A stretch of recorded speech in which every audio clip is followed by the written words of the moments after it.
Morning, friends. I was walking past this bed and heard all the buzzing and thought, I ought to show you guys this. You've never probably seen these in my garden before.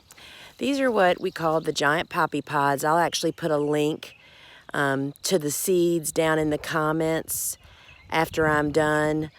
And this is like an amazingly easy poppy to grow. It's one of what we call cool flowers. That means a cool season hardy annual that we fall plant. You can hear my neighbors are having a pool party next door. And so these seeds were direct seeded in the garden last fall, and they're doing amazingly well. And the neighbors' honeybees are here, and they're a little testy sometimes about this. These poppies kind of make them crazy, so we'll see how it goes. So the blooms are beautiful, but they only last like 24 to 36 hours, and then they start falling apart.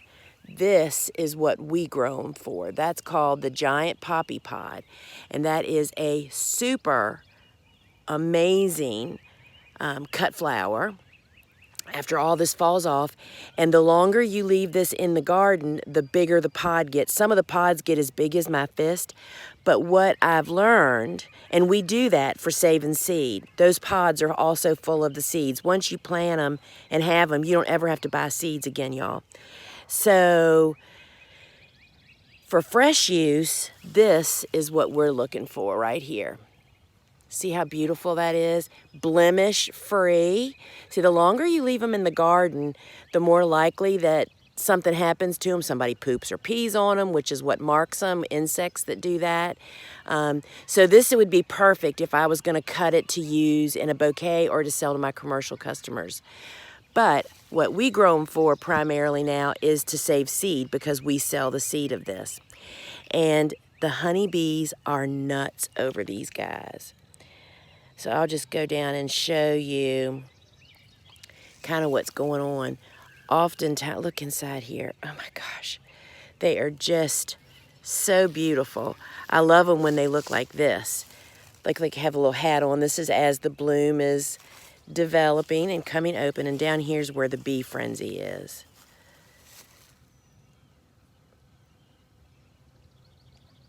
So my neighbor has 14 or 15 hives, and let's just take, and they get really aggressive over these too.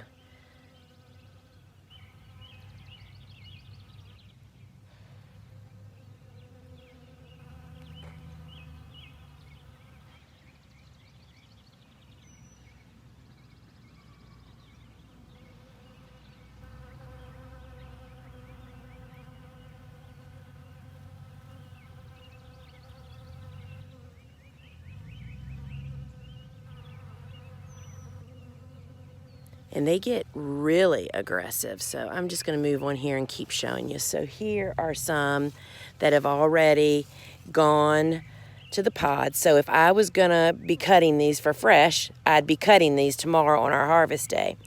And you can see that they do send up additional stems. And this is just a really fun, I mean, we love them. We call this, they're in their little hat. And so here they are just starting. And the reality is that this bed should really be a lot fuller, but we had a lot of creature disruption of this bed when we planted these seeds back in the fall. I actually replanted them 3 times, and it was deer rooting around. And here's another one that's just coming along. So they bloom in the garden over probably a couple of weeks. And then the pods, oh my goodness, here's a frenzy going on down here. I mean, you should see these bees duking it out. Let's see what we can see here.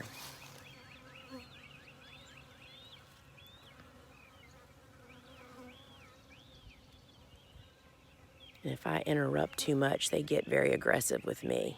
You know, the one that's allergic to bees.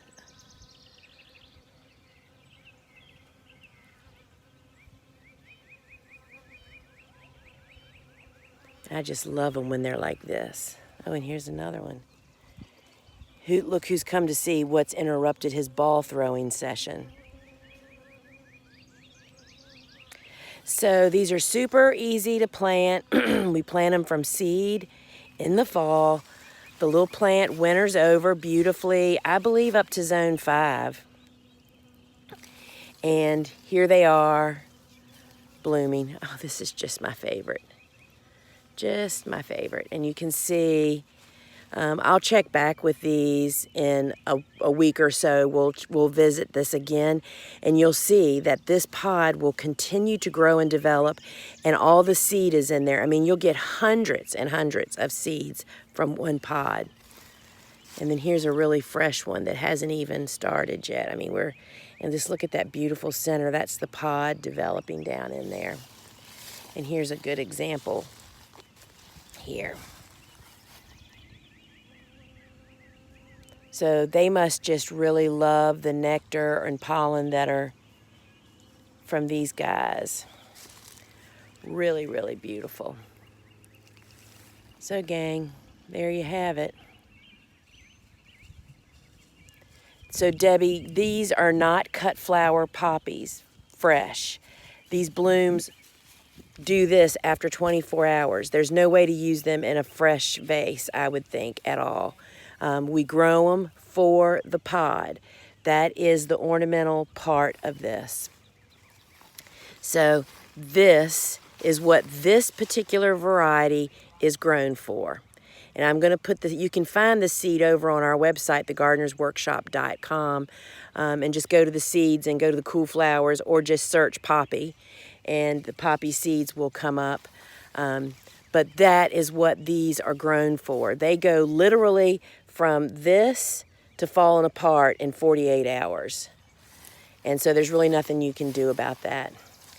So, and they kind of, I mean, they're really cool. They reseed too. So if you plant them in an area in your garden, if you're a home gardener, where you're not going to mulch really deep, so that the seed, this is what we're growing for cuts. This is what comes after the bloom, y'all. So if you plant them in an area where they can reseed, which we would not do, and we would not rely on that as commercial growers, right? But in a home garden situation, you can. And it's really a lot of fun. So I just wanted to share this, and these crazy bees. I mean, I keep looking down and you can just see them down here battling it out. And the light's not too horrible bright here this morning. So, a lot of fun. All right, friends, go check out thegardenersworkshop.com for connecting with me, signing up for our newsletter. My farm news comes out once a week, and it is packed with good growing information, highlights, our chillin' videos, and so very, very much more. So, friends, thegardenersworkshop.com. Ciao. Have a great Sunday.